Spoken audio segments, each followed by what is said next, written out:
Welcome, welcome, welcome. This is the War Duck, and we are back with a regular update. And today, I want to talk about Baldur's Gate 3 because Baldur's Gate 3 because they came out with the little premiere thing, the opening of it today at PAX West or PAX East or something. And so I went to their website.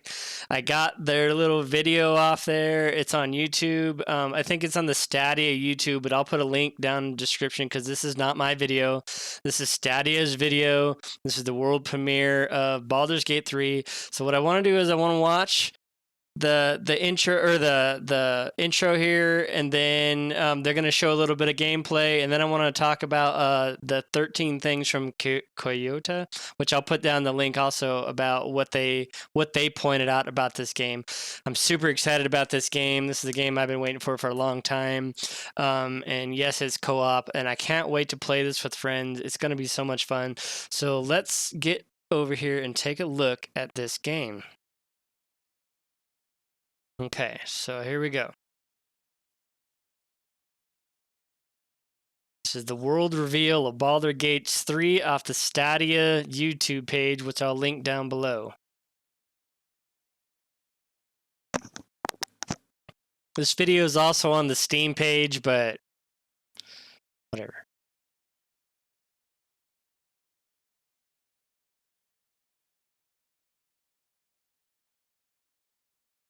Alright, this is the alien mind flayer beast.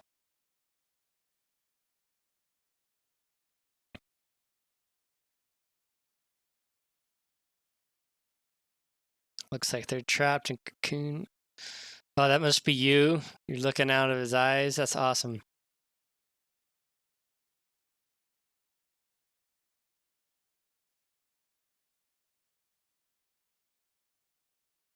Oh, man. Okay.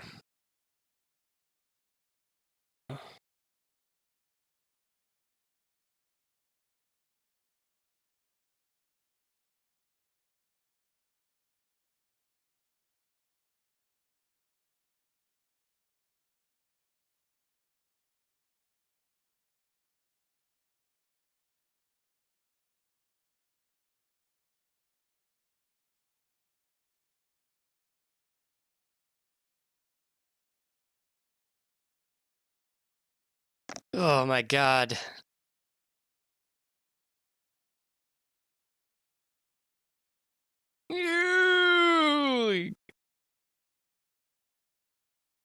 Oh man. Okay. Okay, hold on. All right. Oh god, that is just a super scary picture right there. If I can.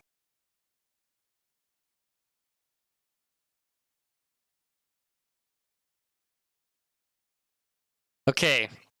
So I'm gonna give you just a little bit of background here real quick in case you don't know what's happening or what's going on or anything like that.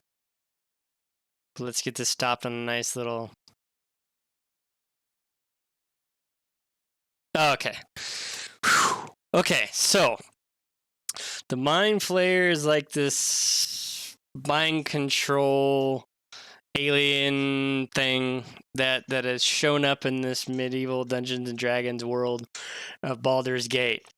And this thing right here, it goes into your brain and attaches in your brain, and then you only have a certain amount of time supposedly to get it cured or get it out of your head before you become one of them. And so that's what they're trying to portray here. I think I hope that's what I remember right about this, but okay, we'll continue on to it. And that's that aspect of it. If you looking at it, that is crazy.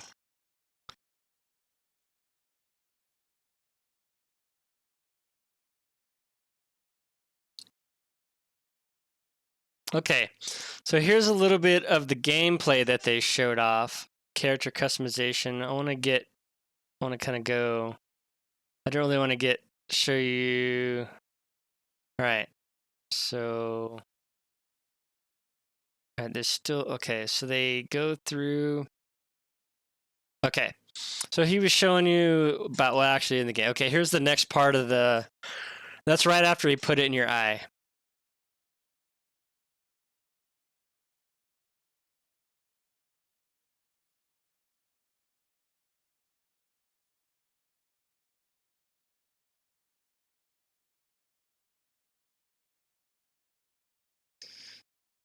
Okay, they're like squid-like aliens.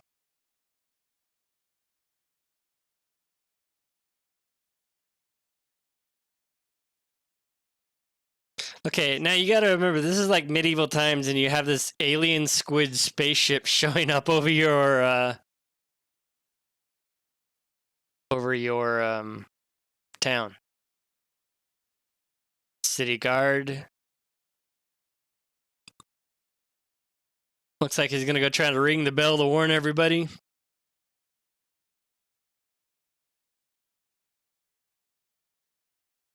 Well, so much for that. I don't know how much warning you'd really need.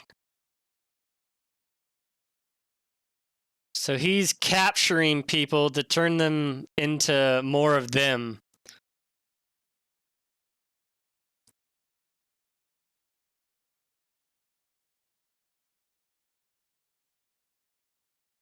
Oh, and the dragon riders have shown up. You got some people riding dragons to fight the enemy Mind Flayer. That's awesome.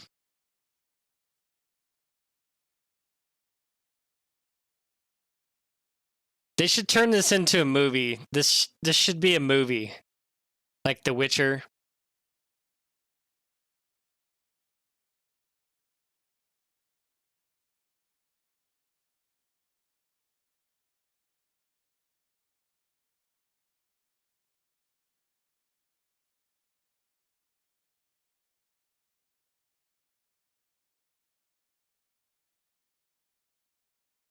And now he's gonna teleport. So now he just teleported into a new area. Here comes the dragons. That is so awesome. Look at those.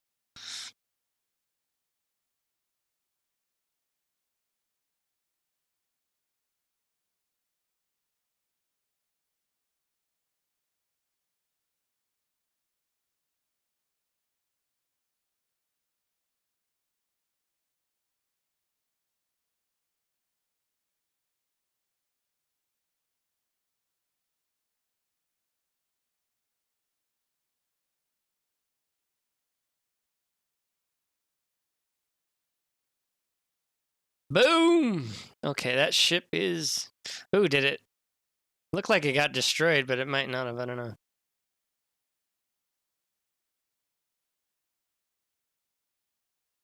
Oh, man. Okay.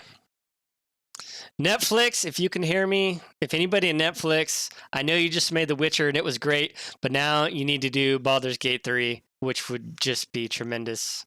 Between the dragons and of Game of Thrones, you could mix it all together, make it... Okay, so now he's going to show a little bit of gameplay here.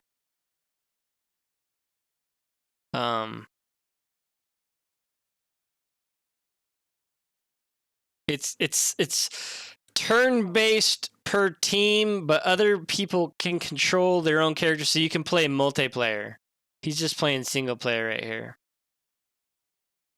So it is a turn-based game. Okay, that's all I'm going to show with that.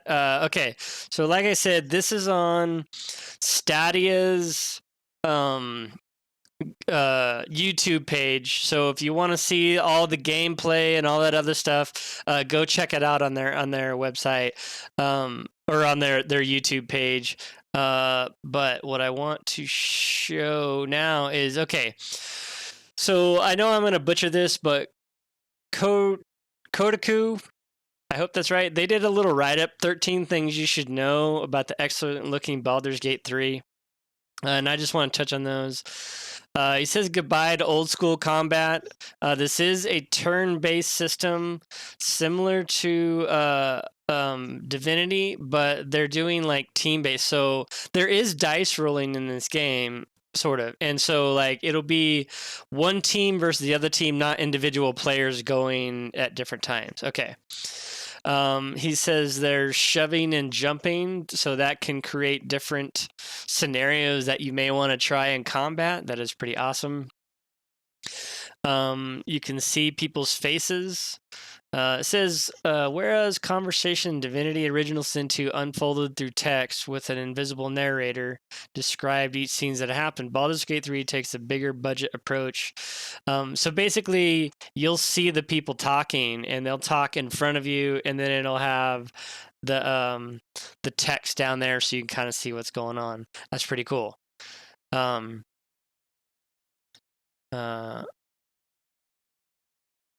Okay, so this is where he talks about the tadpole in your head. I don't want to get into that part of it. You can swap turn-based mode outside of combat. So, okay, so he's talking about if you're approaching a camp, you don't have to be in turn-based. Okay, say you're approaching a camp full of goblins and you want to position your party for a fight. Maybe you'll send your archer to high ground and sneak the rogue. Okay. You can do all this using a special turn-based mode that you can activate outside of combat. Here's how it works. Whenever you enter turn-based mode, you pause the world for 6 seconds of game time while you act, taking your turn. Then you'll have to wait another 6 seconds while everybody else acts, which means the other enemies or other things not in your control. You can use your turn to sneak around, position your party, manipulate the environment in creative ways. Okay, so that's pretty neat. Okay, you can split the party. Okay, so when we play D&D, and like the number one rule is you don't do that. And he's saying like because of like multiplayer, right? Somebody else has control of that person. They could just wander off, and then who knows what happens. So you can do that. You can play individual people. They can go and do things. You're not tied to whoever is hosting the game or whatever, or maybe official server. I haven't even gotten that far yet.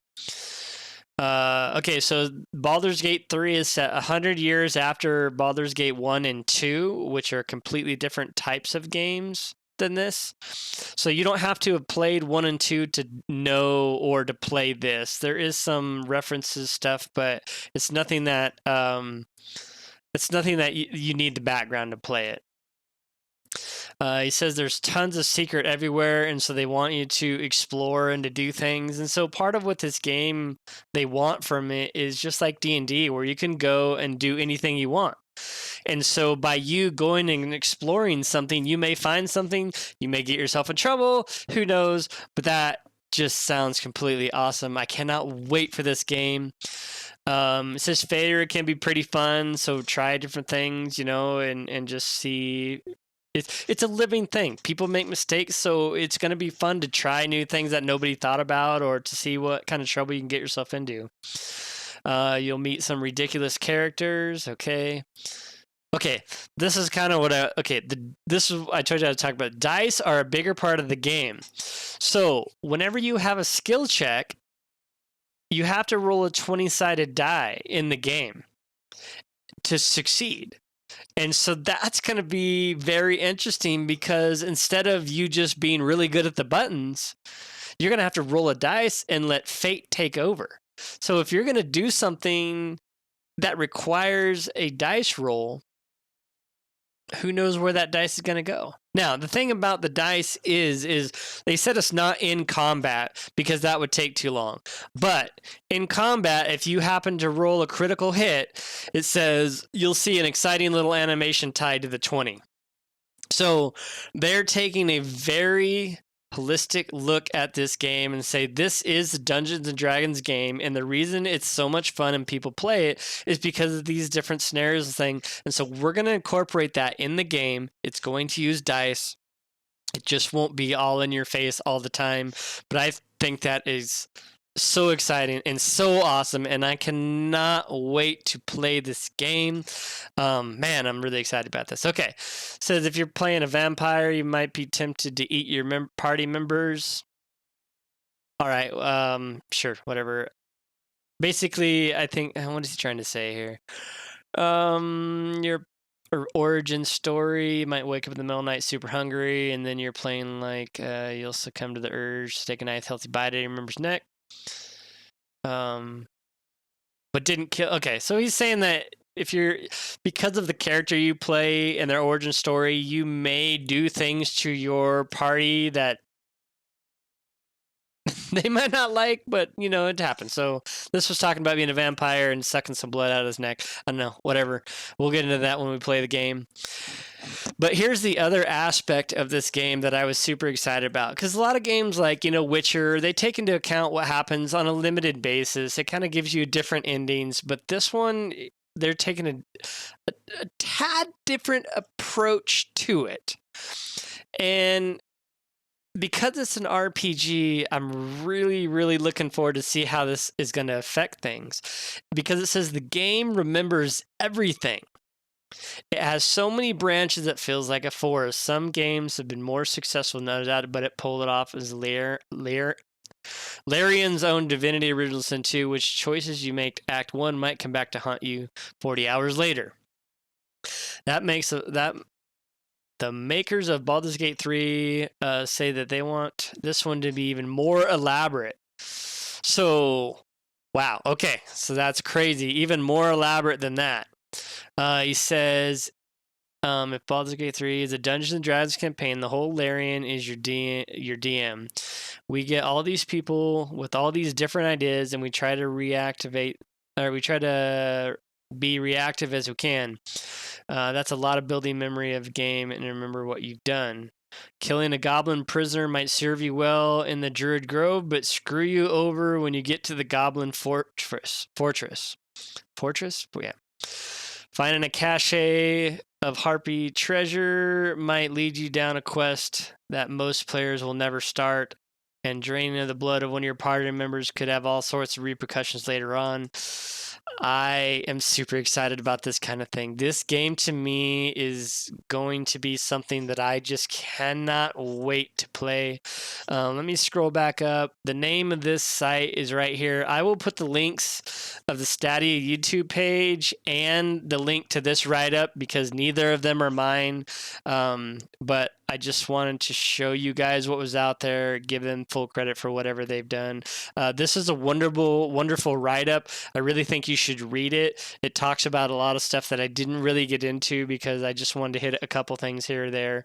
I'm really, really excited about this game. I also suggest you go to the Baldur's Gate 3 World Reveal on the Stadia YouTube page and watch this whole thing to get as excited as I am about this game. So, with that said, I'm going to get out of here for right now. Baldur's Gate 3. Oh, I cannot wait to play this. I'm really excited. Hope to see you later. By the way, I stream on Mixer. If you want to catch me there, the link will be on the next page. With that, I'm out of here. Much love all. Catch you next time.